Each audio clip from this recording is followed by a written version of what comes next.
Good evening, everyone. My name is Jennifer Withrow, and I'm the head of exhibitions and publications at McMichael. Thank you so much for joining us tonight for a virtual artist talk with our chief curator, Sarah Milroy, and our very special guest, Toronto-based artist Jen Aitken, who has been doing a residency with us on our site this summer. I'll begin with a land acknowledgement. The McMichael Canadian Art Collection is located on the original lands of the Ojibwe Anishinaabe people. It is uniquely situated along the Carrying Place Trail, which historically provided an integral connection for Indigenous people between Ontario's Lakeshore and the Lake Simcoe Georgian Bay region. As an institution, the McMichael recognizes the importance of acknowledging the original territories of the Ojibwe Anishinaabe First Nations people and other Indigenous nations. Before we begin the night's program, I will say a few short things. Those of you who have joined us before will be familiar with all of these, so go pour yourself a glass of wine while I get through this. I'll try to keep them brief. First of all, this talk is being recorded. If you're thinking about a friend or family member who would have loved to have joined us tonight, please send them a link to have them join us, or you can look at our YouTube channel for a recording and a shareable link to pass it on. Secondly, we've reserved time at the end for questions. So if you have questions for Sarah or Jen, you can put them in the Q&A or the chat. I'll gather them up and I will try to ask as many as I can to Jen at the end. Thirdly, and very importantly, I want to thank the generous supporter of this project, the RBC Emerging Artist Project Fund. Their support has enabled us to host Jen at the McMichael for residency, document that residency through the making of a short film and a small publication, both forthcoming, and to acquire a piece of her work for the collection. So thank you, RBC. Your support is what made this possible, and we are hugely grateful. We love doing these talks and making them free for everyone across Canada and beyond, but we can only do this kind of thing with support of fellow lovers of Canadian art. If you're not already a member of the McMichael or part of our family of supporters, I hope you might consider joining that family. Our members and supporters get access to all kinds of special content, advance notice of things that are going on, and invitations to exclusive and special occasions. So to become a member or supporter of the McMichael, please visit our website and click the box marked join. You can also support the McMichael, and this is probably the easiest way to support us is by visiting us. We are open Thursday to Sunday. Tickets are available in advance online and in the moment in person. Look for signage at the gallery to see what times of day the Tom Thomson Shack is open so that you can see and experience Jen Aitken's work on our site this summer. I'll introduce Sarah and Jen, and finally I will hand over to them. Many of you already know Sarah Milroy, our chief curator and one of the country's most respected public voices and champions of Canadian art. She curated all three of our new summer exhibitions at McMichael, all about great Canadian women artists. Wanda Coop Lightworks opened in May, Gathy Falk Revelations opened in June, and Elizabeth Shulatak My World opened last weekend. Not to mention, Sarah curated Uninvited Canadian Women Artists in the Modern Moment, which was a landmark exhibition we presented last year. It was presented in Calgary. It's now on in Vancouver at the Vancouver Art Gallery, and it heads to the National Gallery of Canada next year. So Sarah keeps very busy, but this next hour is just for us. So thank you, Sarah. Jen Aitken, thank you for being with us. Jen was born in Edmonton, but she grew up in Toronto and is based here in Toronto now. She received her MFA from the University of Guelph and her BFA from Emily Carr University in Vancouver, BC.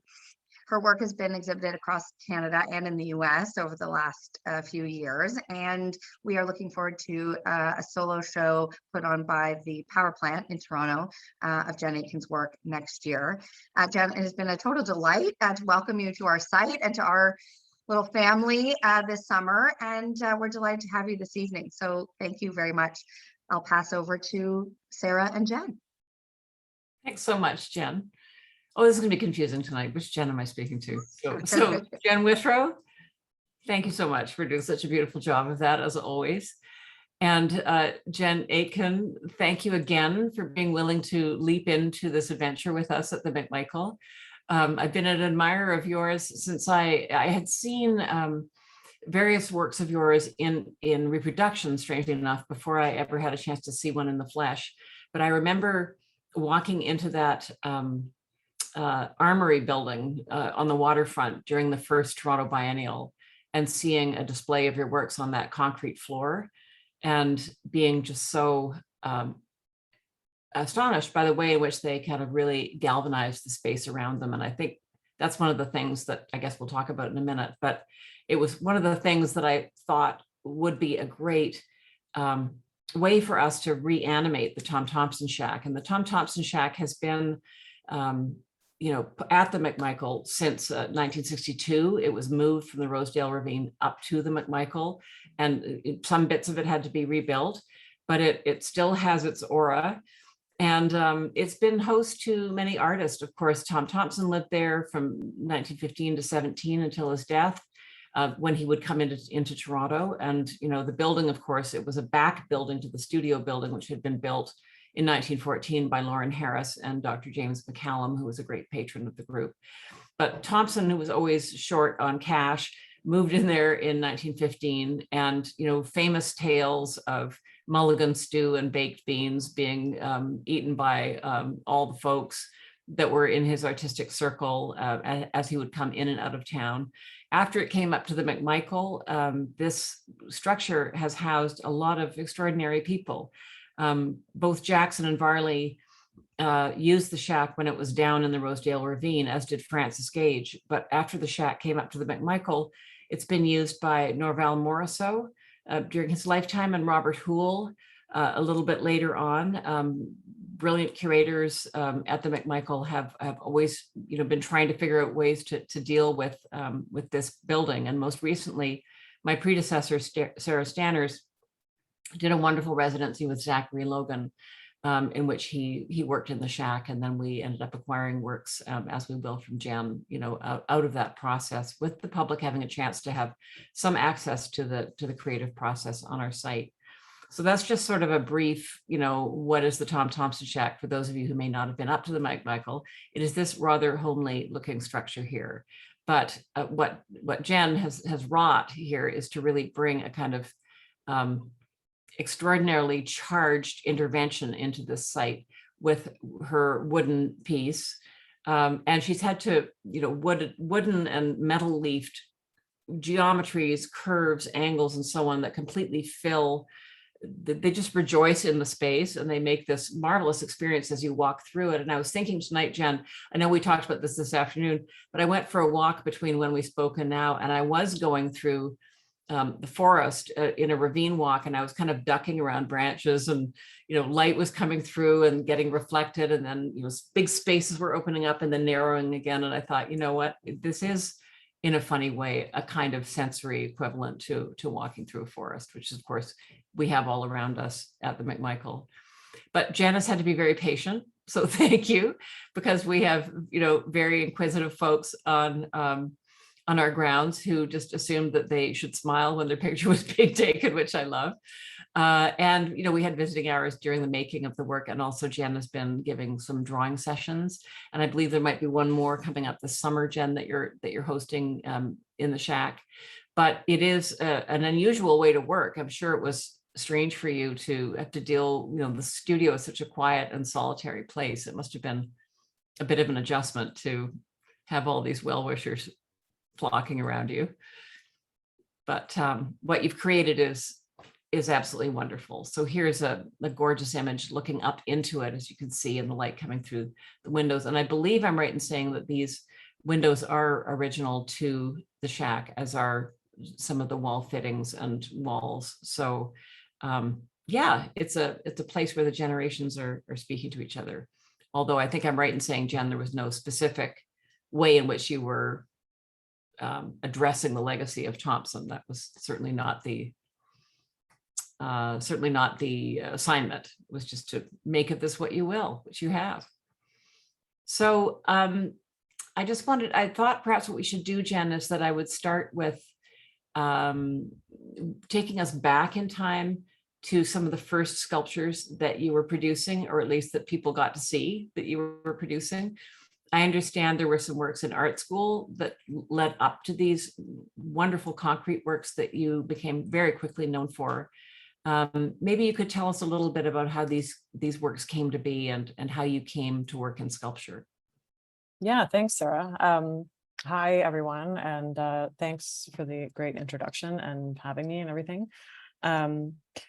It's funny to sort of start, like to pick a kind of starting point in a way, because everything kind of feels like a continuum, and one thing has always led to another, and it's sort of what led up to this. I'm not sure where to tell you where I started in a way, but a few steps backwards. I was making, before kind of hitting on concrete, I was making these similar geometric forms, kind of a similar scale, and then upholstering them in kind of fetishy fabrics, or sort of like sparkly latex and spandex and that kind of thing, and sort of hand sewing meticulously these covers around these bulky forms. And then wanting, that was kind of really doing it for me for a while, but then the insides of those were sort of never quite accessible and never really relevant, actually. I was sort of building these cardboard armatures and then quilting over them, and I thought, to really make to get all the kind of sculptural potential out of the thing, I want the inside to have as much, to carry as much weight, or to be working as hard as the outside. And so I tried a bunch of different things, and then the one thing that felt good was filling one with concrete.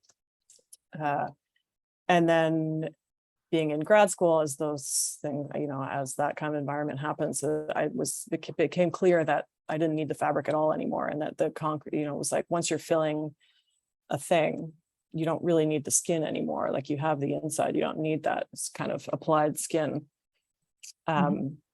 And it was just working with this feeling of a contained volume, and the magic of casting had always been a big thing for me. And so that worked, in that, like, you're building a container, you build the skin out of wood or metal or whatever the mold is, and then pouring this kind of liquid into it. And so you have this actual contained volume, and then taking away the mold, you still get that sense of this process that has happened. And how tricky is concrete to work with? Like, I was quite surprised when I first came to see you about this residency that you were making concrete sculptures in basically an apartment. And in my apartment, where I am right now. I was thinking, it's as tricky as you want. That was part of the I know appeal. it dries quickly, and it's very heavy. And well, it depends on the kind. I mean, when I first went in, I just went to the hardware store and carried a bag home, and went, I think the first time I cast it, I totally messed it up, but it's very forgiving on the one hand, and that anyone can just buy a bag and add water and you have concrete. And then it can get crazy technical, and you can really highly engineer it beyond anything I even know how to do at this point, even though I've gotten a lot more proficient with it. But at the beginning, it was like really rudimentary concrete, and it took 7 days to dry. And then since then, I've kind of bought more rapid setting stuff that's 24 hours, and there's a whole range. And I've also been adding more complicated additives that make the thing stronger and more resistant to weather and all that kind of stuff. So are these works, I've never asked you this question, but are these works ever intended to be outside? These concrete works? The later ones are this. Yeah. So this series from Numa, I'm not comfortable saying they would go outside. Yeah, it was before I had really kind of done all that concrete research. Right. And there's also, I think maybe in the next slide you can see it, or the previous one. Here I was sort of adding in these little chunks of colored foam. So the bottom, that sort of black speck and pink speck, it was like throwing in I was like making batches of this liquid foam and dyeing it to certain colors, and then throwing it in the concrete mix, and they would sort of skim out to the surfaces, and add these little kind of, like little painterly splotches on the surfaces. They seem like the vestiges of your quilting and your, the last little gasp of that flourish. Yeah, and so there's several here, so I'll just kind of pace through them while we're talking. But tell me a little bit about, in this Numa series, what you were exploring. Obviously, well, I won't speak. There's a bunch of things going on. The thing that is maybe most relevant now to what we're going to talk about later is the becoming more and more focused on the negative space. Mhm. So as I was working with concrete, they started out as real blocky, monolithic, kind of hulking geometric forms. And then, more and more I wanted to bring in these kind of internal cavities and more complicated spatial relationships into the work. And so where they're kind of carving out space as much as they're taking up space. Mhm, So mhm. that one in particular has this real void in the middle. Yes. And then I'm also getting into kind of cantilevering. So at this point, everything is just like stacked one on top of another. And, I would make one form and then kind of sit with it and like rotate it around. And I would sort of build one object. So this one in the front here has 3 components, Mhm. and it was not planned that way. I just sort of cast the bottom one and then thought, okay, now what? And then would figure it out bit by bit, building up. Mhm. And then so that middle piece, actually, there's still a dent in my floor from when I put it on, and it doesn't quite balance, and my cat jumped on it and it just Oh, dug right that into was the okay. parquet. So it was like, okay, it needs a third one to kind of anchor it, to sandwich it in, so it's an balancing act. So one of the things I noticed when I first saw the work, in the flesh, was how light it seems. Like there's a beautiful paradox in the work in these concrete pieces, that they look like just shimmering light, like they don't feel their weight. And I'm wondering if part of how you achieve that is through color. How aware are you of the pigment in the concrete, or is that something you think about? I think that it's partly the color. I think the color for me is like differentiating between the different components, almost Yeah. like having a kind of subtle monochrome, slightly green, slightly blue. Some of them got more pigmented at one point, but most of them are pretty monochromatic. But I think it's partly the shapes, the way we're used to seeing concrete in the city is really what concrete does best, is like a dumb mass, like a cube or a trapezoid or something really, really just super contained. And anytime you have a protrusion like this, it becomes more delicate. But also I think all the facets are very, with those subtle gradations of color, but also the way the light falls on it in different ways. You've sort of taken that to its absolute extreme with the piece for the McMichael, because it's just all reflecting light and bouncing light and creating these traceries in the air. But even here you can see that your light becomes a factor in the kind of levity of the piece. Yeah, definitely. I think the texture is part of that, so that what the concrete is really, the beauty of it is it'll just take on whatever you cast it up against. So there's hardly any kind of polishing or anything that happens after. And this one, like the curve on that bottom piece was cast up against an aluminum sheet. And so it's just slightly duller, and it almost feels like a kind of absorbent, spongy foam or something like that. Florist foam, that chalky green stuff. It's got like put in the bottom of arrangements. Yeah. It has that kind of a surface quality, whereas the top one was cast against a plastic, so it's much shinier and smoother, and it reflects the light as opposed to absorbing it. So there's like these tiny subtle shifts throughout the piece. Oh, that's wonderful. So this is a terrible, terrible picture. So I'm going to move to this one, which is not as terrible. Just to be clear, the picture is not terrible. The reproduction is terrible. The picture is spectacular. But, we were fiddling around with the slides today to figure out the order. And I asked Jen if we could move these pictures of concrete in the city forward after we looked at the concrete sculptures, just because I think it's so striking and such a wonderful aspect of your way of seeing the world that most people living in cities don't look at concrete and think, oh, I'm having an epiphany, like, look how beautiful that is, or look how interesting that is, right? And I think it speaks volumes about the way your mind works, that you're looking at these kinds of spaces and materials. And clearly I'm not the only one seeing that. These are amazing photographs. They're wonderful. Yeah. But here's one of your source photos, so maybe you could talk a little bit about this, and I'll take us into the detail. Yeah, it's kind of doing in a much cruder way the same thing as the Catherine Opie's freeways, or what she's seeing in them,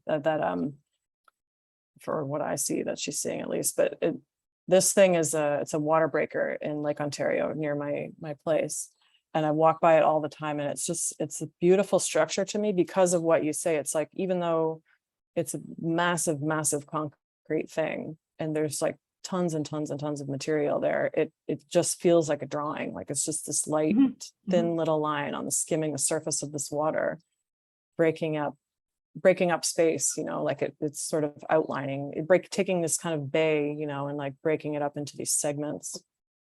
Well, and what must be underneath it to hold it in place, given, you know, the kind of extraordinary. Yeah, like I think volume it, of and then water so that- one day it was this magical day where the water level had dropped so low and I could actually walk out and be on this thing that I had been staring at for like 8 years. And then seeing the shift here between, you know, the calm water and the choppy water and how deep this thing goes. And then also getting up close and really finally feeling how massive this structure is and all the gross texture there and everything. Well, I think we're all going to be, you know, heading down to is it the foot of Jameson, or where is this thing? Yeah, that's where that is roughly. Yeah. It's extraordinary. Or for the foot of the Humber, actually. You could just paddle down the Humber all the way from Exactly. McMichael. It was like a found spiral jetty, but different, you know? Yeah. Anyway, that's Yeah. cool. And then, you know, you provide us with this picture just of a little stair railing. And I think, you know, you're finding these moments of seeing forms in space in the city and using them as, I guess, as source material. Yeah, I think a lot of artists probably don't. I don't really keep a sketchbook, and I have this kind of practice as a way to just sort of take notes of what I'm seeing, you know. And this was sort of, I think this image maybe I took in like 2015 or 16. It was sort of like just a note of like, oh, okay, look what you're paying attention to. And then, you know, it shows up later as a piece. Yeah. But when you look at something like this, and then you look at, you know, Richard Deacon's For Those Who Have Ears, #2. And of course, there's a wonderful Richard Deacon, for anyone who's on the call that doesn't know it, there's a wonderful Richard Deacon piece that's at the foot of York Street, I believe, that's made out of steel. Am I right about that? I think so, yeah. This piece, they're sort of kissing cousins, because they're both works that have, you know, large curving elements to them. But this piece, of course, I think is made out of wood, like your intervention at the McMichael. Can you talk a little bit about Deacon and looking at this piece?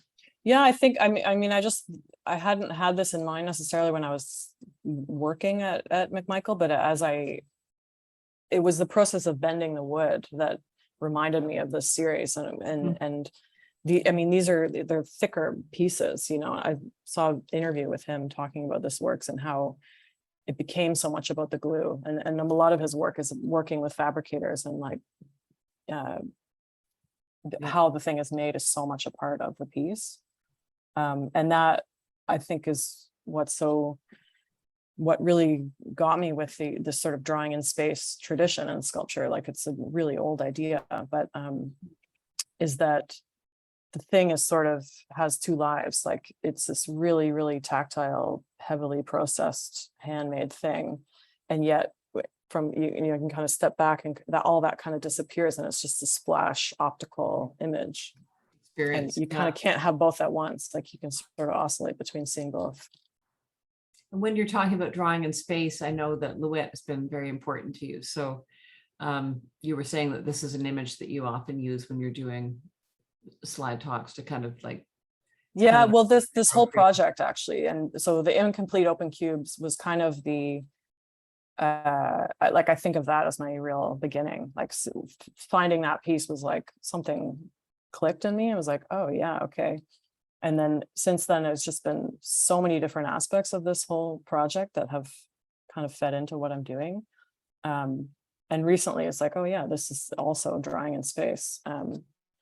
But partly for anyone who doesn't know, it was like he sort of took the idea of the cube, which has 12 sides, and then opened it up like this, and then made a kind of grid, or he sort of went through every possible permutation that an incomplete open cube could have. So tracing out all the potential configurations of combinations of sides, and it became the system of, I forget the total number, but of possible sculptures or forms or drawings. And so each object is kind of a real object. You know, you can encounter this thing and look at it as a sculpture, but it's also just a kind of one iteration within this whole network or system generated form thing. Do you remember if Louette determined that there should be 3 elements missing, or did it change between one element missing, or it Two he elements. went through every possible combination. So he left out, so the grid goes through, unfortunately, we don't have is there a next slide that has Yes. more?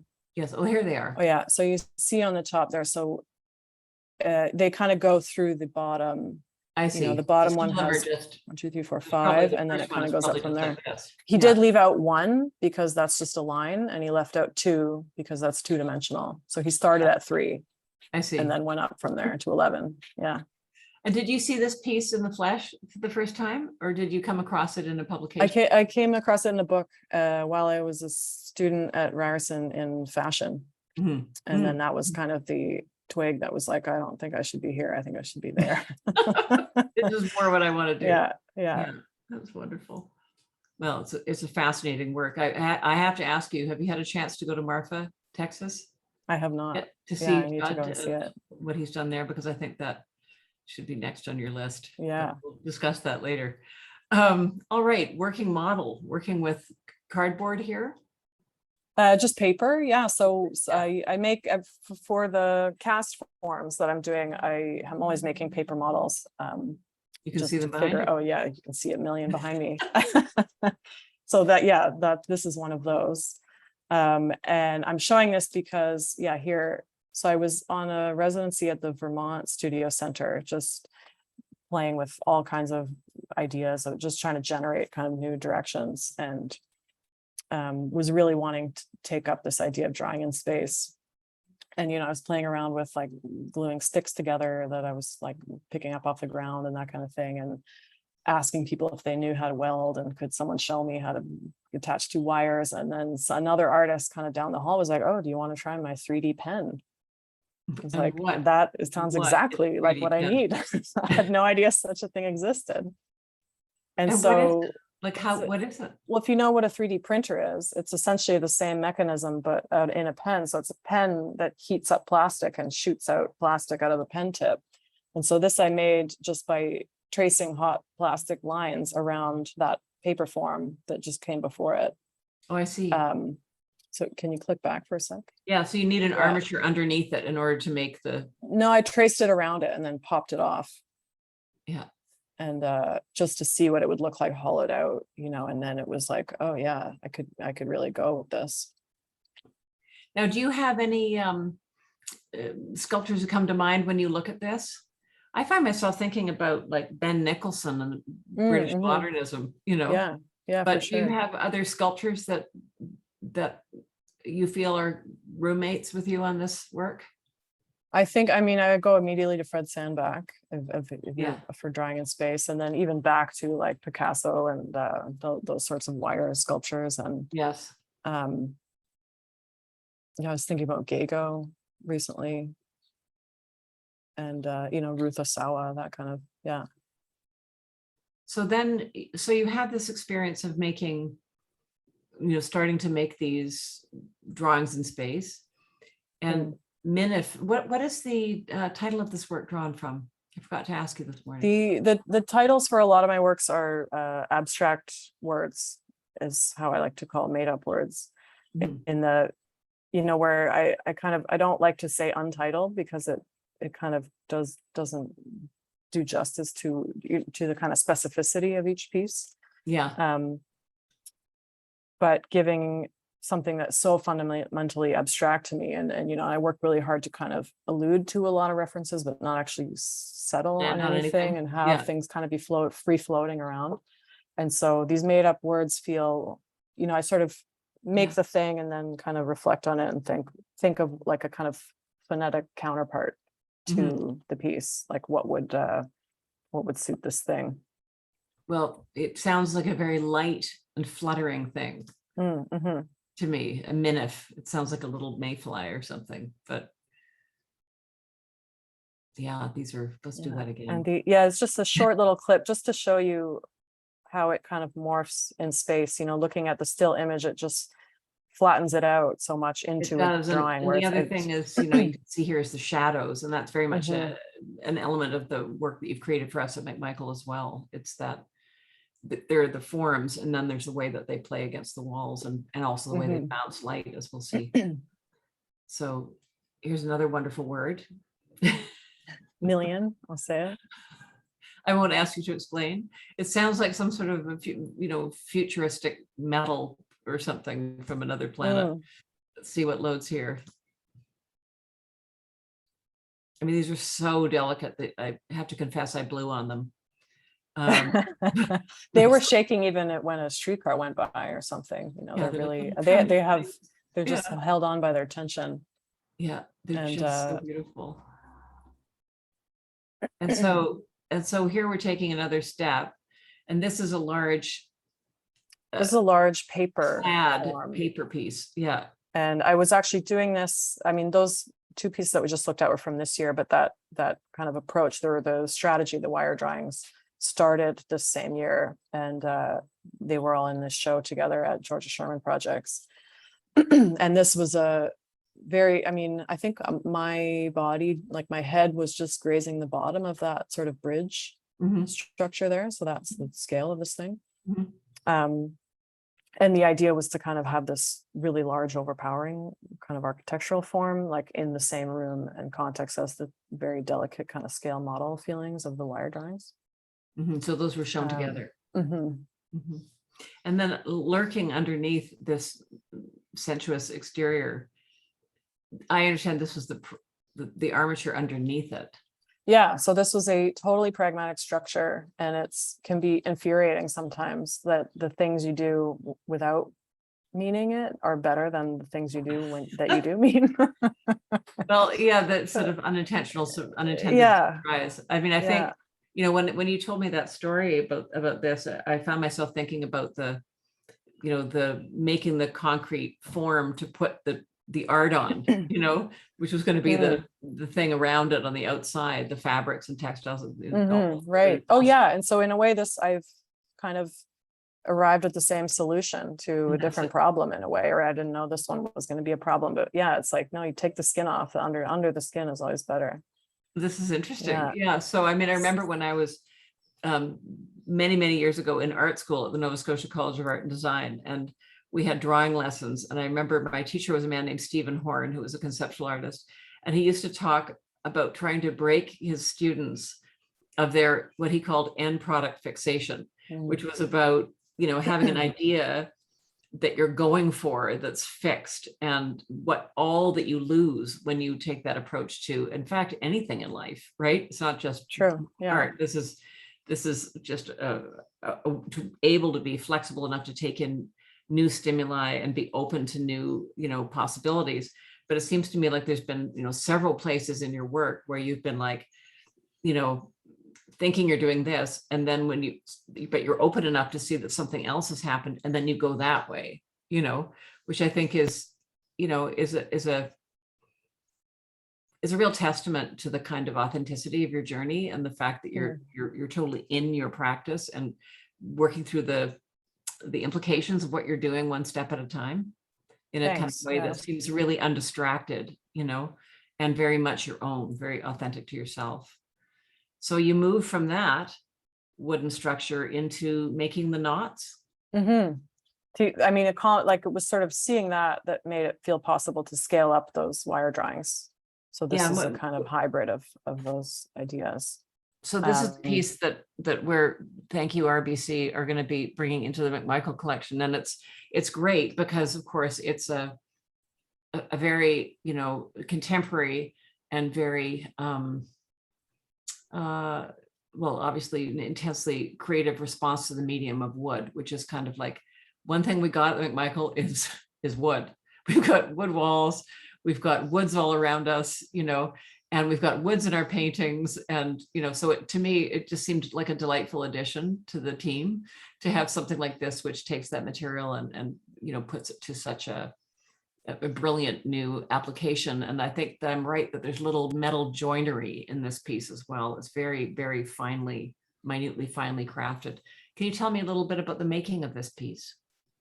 Yeah, this one was made quite similar to the wire structures where I wanted to just keep that whole process the same and not change too many things at once. So I have all these pieces of what's called molding, although I'm not quite sure why you want it super flat. They're just like, the profile is some kind of rectangle. And so there's different widths and thicknesses, which was a nice kind of variation of line.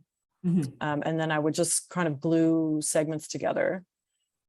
And then they're simple butt joints, but then each joint is kind of reinforced with this extra piece, which adds a kind of clunkiness to the line, which I like. So it's not as a smooth, kind of clean transition. Your eye kind of gets stuck on these corners in a nice way. Stubborn moments there. Yeah.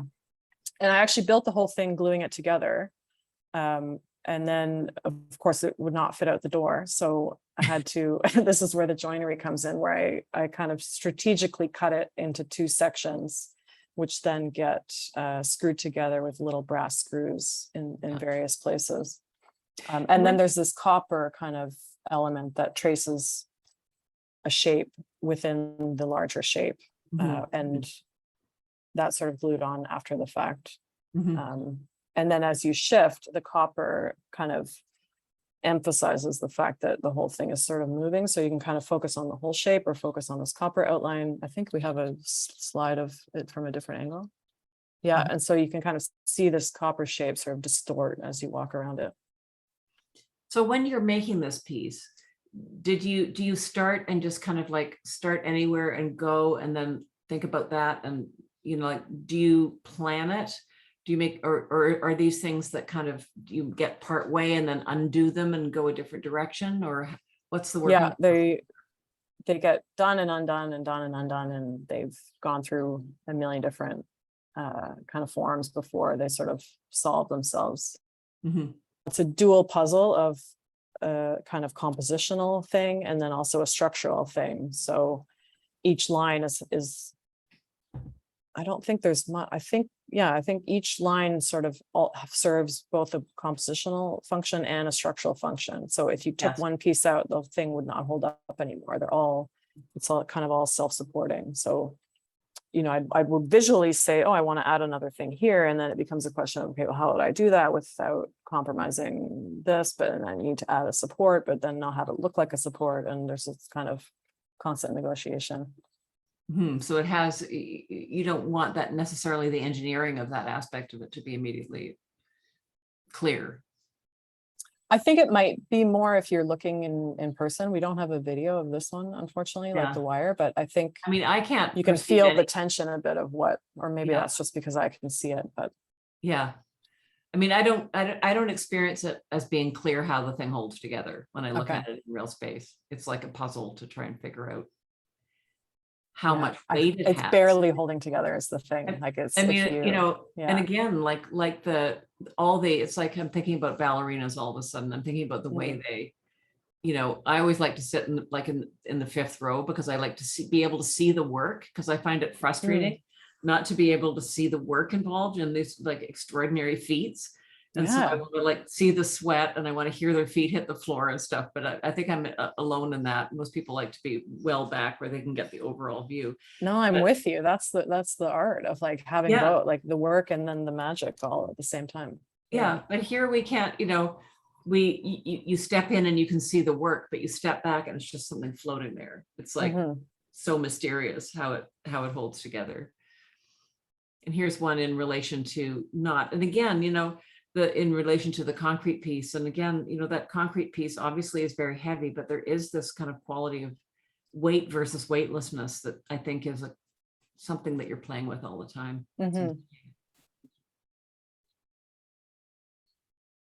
So now it starts to go to the wall in 2 places.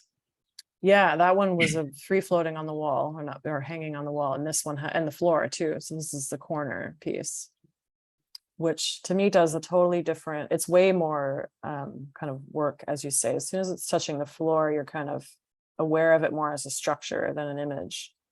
Yes. I think partly because the image is broken up by that gray plane intersecting with the white, you know, you have that dimension interrupting the image. But also it's just sort of, it's in your space, it's on the floor and you're on the floor, and you have a different relationship with it than the one on the wall. Here's another view of it here.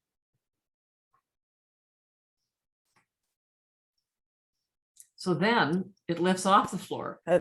Yeah, we're back off the floor and Airborne we're taking over the whole room. So where was this taken? This was a friend let me try out a very large one in his studio while he was away. And it was great. I just sort of had the fantasy that it might be great, really large, where you can kind of walk into it. And so, you know, that distortion that, or the kind of flickering that happens between it being this sort of crisp, weightless image and then this real tactile kind of clunky thing. I thought that could be even more amplified if you could get up into it and be inside of it. And so I don't have a picture of the inside of this one, but the feeling, it did what I thought it would do. And it was a very good research for what ended up happening at McMichael. Exactly. So here we are now again at the Tom Thompson Shack, peeking in through the windows. This is what, you know, when the shack is closed, they can look in, of course, through various windows, but it's just like lovely to see this little hint of gold. Yeah. What kind of, okay, so let's take you in there. What did you put on the wood? Because it says metal leaf. So it's fake gold leaf, basically. Fake gold it's not real gold, but it was gold colored metal leaf. So tell us a little bit about how the title for the piece, you know, the decision to do this in the shack as opposed to, you know, just make wall works there, or, you know, how did you come to have this idea and this new development, which is these curves? Yeah, there's a lot in there to kind of get through. I think partly it was, so seeing that the kind of studio experiment of the large knot idea, you know, it was sort of a feeling of kind of gripping on the edges of the whole room and kind of scaled to the whole room as opposed to the wall or to your body. Like it was sort of maxing out the space in the room. And the feeling of, you know, when I think of that shack, like when you proposed the shack, it was like, I like that it's a sort of contained entity. It's not a room in a big building. It's sort of, it is its own, it already is an object in a way. And so to kind of make an object for that object and max out the whole space. And so I think because of the curves, this one, you know, and that was my hope, that it actually feels like it's sort of pressing out against the walls rather than kind of hooking on, you know, the force seems to be, pressing against the walls rather than pulling in on them. It certainly does. And so that shot from the window, you know, that one gold thing, it's kind of like, it feels like it's just growing out into the, like a vine kind of climbing. Yeah. Because there's no sense when you're in this space that these things are like heavy things that are hanging, or it's just like, it's like, it just seems to be suspended. There is a component that's on the floor here, but that worked in a way that it wasn't with the straight lines. The curve, I think, brings even more lightness into it. You know, even though those curves are quite heavy in a way, and it was difficult to get them all kind of aligned. And that's one thing too, that where these, I didn't say yet, but the structure of this thing is, there is a kind of system in that everything is in increments of either 90 degrees or 45 degrees on those sort of axes. And so it looks in a photograph like it's a kind of chaotic knot tangle sort of thing, but there is a kind of grid going on within the space. One of the things that was beautiful in the space was these like blooms of light that would happen on the wall.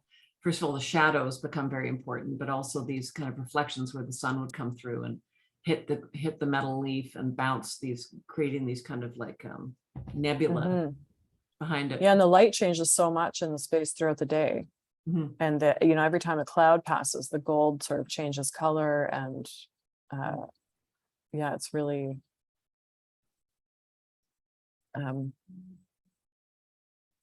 I thought it was, you know, when I decided on that, like the reason the gold came up was I wanted the wood to kind of just shift a little bit away from its raw state. And, you know, I was like experimenting with putting paper on it, like wheat pasting this extra surface onto it, but nothing was really working. I tried a million kinds of paper, and then because the brass and the copper had worked so well in those smaller scale knots, and somehow the idea of metal leaf came up as a kind of in between of paper and an actual piece of metal. Well, it's radiant. And I think what's beautiful about it is, you know, one of the things that you do notice when you are outdoors, for example, walking, is light, the changing light, reflecting light bouncing off the front and back of leaves or whatever. And it does give you, I'm just going to show this short little 1 minute experience here, but this is just me with my iPhone too, just trying to give you some sense of how it lives Plus when our you're moving. iPhones, eh? Yeah. It did a Yeah. better job than my Nikon, actually. And they But usually that might be do, and me. they're incredible color correctors too. But I mean, I think you really do need to be in the space with this thing. It's not like looking at the screen is not how it feels to be in it, because in your body, like in the room, being surrounded by this whole object form, like you can kind of somehow take it in all at once, which you can't do in a camera. Yeah, and you also kind of feel it behind you. Mm-hmm. Like when you turn it around, when you're turning around in it, you're kind of very aware of, certainly you want to feel a sense of caution in the space, but also that you can sense, what you've just looked at becomes memory as you turn and face away from it. And it's still somehow part of the experience of what you're looking forward at, I found that really interesting. Yeah, I think it sort of tends to look like an environment in a photo, like a kind of classic installation, but it does to me, I think of it like an object, and it does feel like a whole independent thing that's filling the room. And there are these sort of moments within, it's a kind of, there's the whole form, which you can't quite see in the documentation, but you get a sense of the large scale of the whole thing. There's certain, like this one curve that's in the shot right now kind of sweeps up and around and kind of frames the whole thing. The diameter of that curve is kind of the diameter of, or is the height of the room. So it sort of scales the whole thing. And then it also breaks up into these kinds of little scenes, like this one little moment around the stove, or there's these sort of compositions within the whole structure as well.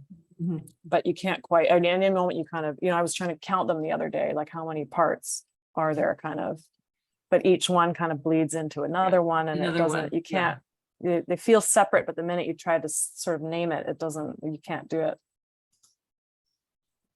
Here we are. Yeah, you can see this there is this feeling. We were talking this afternoon, and the phrase, the music of the spheres, came up in our conversation. And there is when you're in the space, though, this sense of being lifted. It's very euphoric as an experience. And I think about it, the other great work of art with which this could be compared, I guess, is Kurt Schwitter's Märzbau. Oh yeah. It was like the opposite of this, like this congestion of like chaos and wood, like shards all sort of jammed into each other. And it was a kind of response to the trauma of Europe and so on. And I feel like you've just taken this idea and done something that is, so full of levity and hopefulness, and it lifts somehow miraculously, and it seems like a wonderful thing for people to experience right now, because not everything is feeling like it's lifting right now in the world. Right. Yeah. Feels like such a gift for us to have at McMichael.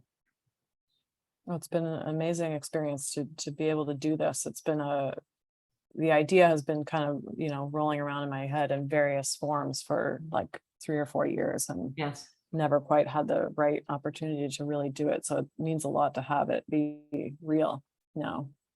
It's real. And I that's part of it too, is like, I like what you said about, like, you feel kind of lifted, like the scale kind of lifts you up into it. And then at the same time, it's sort of anchored and grounded in these kinds of crude joints, like the gold is very reflective and beautiful and seductive, but then it's also kind of applied roughly, and the crappy wood is showing through, and the glue is showing, and it's crude, and it's just like construction screws holding things together, and there's like a million screw holes from where I had something before that I took away. And I think that's what makes it feel so aspirational, is that it is handmade with just basically nothing. It's like just bits of wood, right? And yet you achieve this incredible effect. If it was made out of brass or bronze and it was like perfectly machine tooled, I think it would mean something completely different. Mhm. I mean, I'm Yeah. sure it'd be wonderful to experiment with those kinds of materials, but Yeah, but I would want something would some be way to lost. kind of anchor it in the handmade. Mhm. Yeah, yeah, definitely. So I guess we have about 10 minutes left, and I'm wondering, Jen, are there questions? Are there thoughts that people want to share? There have been questions. Thank you so much, firstly, Sarah and Jen, for having this conversation with us as your audience. You know, I've been with you on every twist and turn, and I know that the rest of our audience has been too. A few of our audience members, I think, want to root around a little further in your mind, Jen, and have wondered whether Le Corbusier or Rachel Whiteread occupy any spaces in your process. Definitely, yeah. Le Corbusier, I used to look into a lot. I made actually that series of fabric covered sculptures that I was talking about earlier. Was made based on his modular system, where he had kind of devised this whole system of proportion that was like loosely based on the Fibonacci sequence, but kind of also about, you know, the body, which, you know, of course was like a male idealized body, but I liked that kind of weird idiosyncratic and like to totally systematizing a kind of way of producing a beautiful composition every time, or that kind of idealism was sort of hilarious, but the aspirate, but like in a great way. I kind of genuinely appreciate it, and also it's ridiculous. And that way is, I feel, with his building, like the buildings I've actually seen are quite amazing. Like that, the one in Marseille, I spent overnight in. Cité, what's it called? Cité something.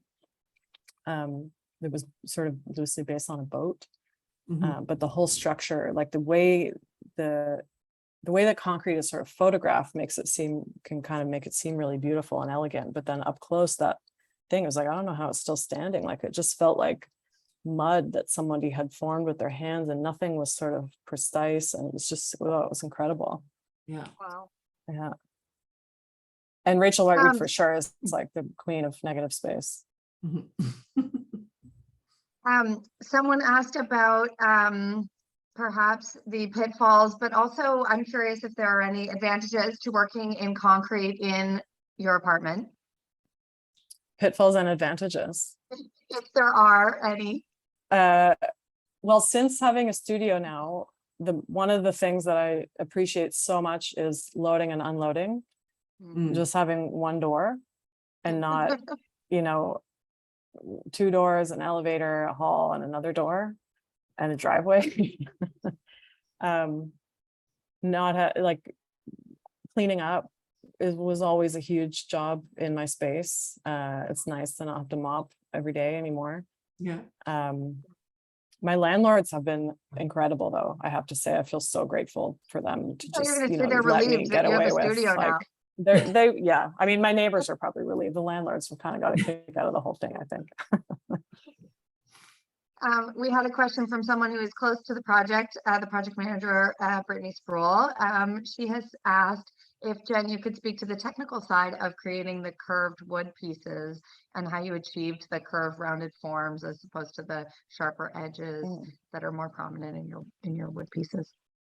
Thanks, Brittany. Yeah, hi. I've been doing this stuff with straight lines only ever. And when I had tried making the wire drawings with curves, the curved wire was not really working. It just sort of kept flattening out into a line. But I thought with the wood, because it has a kind of dimension and a thickness, if you can curve around that band, then all of a sudden it's sort of cupping a cylinder, like it would work. And so the way I did this was by ripping a 2x4 into really skinny slivers, and then sandwiching glue in between. Sorry, like how do you rip a 2x4 into with my bare hands on a table saw? I just set the thickness to a quarter inch or 3/16 of an inch probably, and then, you know, just rip it down into lots and lots of skinny wedges or strips. and then put glue all over them and make a sandwich out of them. And then that sandwich of 3 or 5 or however layers gets clamped around a curve that I've made out of wood. And then you just clamp it as a curve and it dries like that. How long does it take to dry? I was leaving it 2 days, Yeah, 2 days. but you might just, I don't know, I made it up. You might be able to get away with quicker. I mean, the thing is, looking at this image is that, you know, it does look also like it's tensile, like it might go boing, you know, like it kind of, Right. you know, Yeah. it doesn't look passive, like it's settled. It looks like it's, you know, got some sort of elasticity to it, or like it could go spring, you know. Yeah. We have so many great comments, and I can't say them all, but I'll tell them to you later, Jen. But we have wonderful people in our audience who are saying all kinds of wonderful things, including someone who says the queen of negative space has a challenger. Yeah. Regarding your comment about Rachel Whiteread. That's great. And anyway, I'll tell you later all these nice comments. Yeah, one further question, Jen, is do you have a sense of what doing this project has made you think about new projects that you want to do after this? Or is there something, you know, has something come of this that is like popped open a window? You know, I finished this piece on Saturday. Yeah. And it's now Tuesday. So Yeah. no, Oh, okay, I'm still enough. kind of taking this in. Yeah, But really for sure great. stuff will come out of it, but it's slow for me. Like things, you know, there were images I showed you there where it's like sometimes things take years to kind of morph into their next iteration. Yeah. Well, I can't believe how quickly you actually created this. And of course did such an incredible job of it. I mean, the Thompson, wherever he is, must be waving his canoe paddle at you in approval. Well, this You is totally kind of rocked the joint. Yeah. This is what I was thinking, if I may pose a question, because, you know, for us, the McMichael is familiar territory, but we are always intrigued to, you know, experience the McMichael site through an artist's eyes. And I wonder, you know, the experience of working at the shack, in the shack every day, you know, what kind of moved you compared to working in your studio, if anything? I mean, it's interesting because, you know, as Sarah's talking about a bit about the history of the shack, and, you know, it's kind of started as almost a place of isolation, as from what I can gather, right, is like the kind of romance of the artist alone in this cabin in the woods kind of thing, even though it was in Rosedale Valley. But and then the location it is now, it was actually very busy. And I hadn't quite anticipated, like, and it's amazing. You guys get so many visitors, like it was wonderful. And how interested they all are. And, you know, I had that one funny shot of them peering through the window. That was kind of an average day, like that. People love to kind of look in and see what's happening. So that was definitely something I was not used to. Yeah. Yeah, no, I'm afraid secluded it ain't. Yeah, so it was sort of funny in a way to have this the sort of narrative of the shack and then the reality are yeah, kind of at odds. Yeah, exactly. Oh, that's funny. But I mean, it's always a good. It always sort of shifts the whole energy to be working in a space that's not my studio. I can kind of get absorbed into this project, and I was definitely absorbed. Like the month of June was just this. So it's like completely inside of it. And commuting from Toronto and just being, but I kind of feel like my mind was kind of here for the whole month.